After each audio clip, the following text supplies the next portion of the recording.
Welcome to Luca and Miguel. Enjoy the video. You start by confirming prerequisites and opening WhatsApp. Make sure your phone is charged or plugged in, and you are on stable Wi-Fi to avoid interruptions. Once done, open WhatsApp and tap the three dots or settings icon. This gets you to chat's chat backup immediately. You do this to see current backup status and account links. Make sure your Google or Apple account is signed in and visible so the app can save data to the correct cloud storage destination. You now configure the backup details.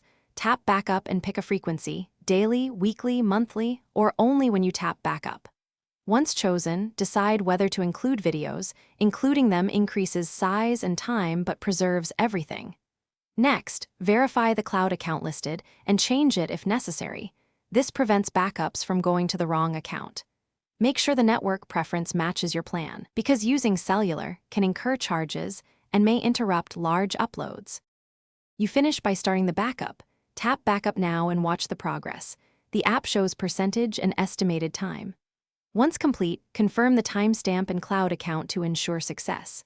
If the process fails or stalls, try toggling Wi-Fi, clearing WhatsApp cache, or reinstalling if needed, and verify cloud storage quota. Lack of space often causes failure.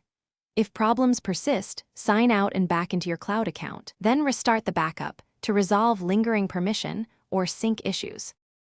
Thanks for watching and please subscribe. It's the best investment you'll ever make.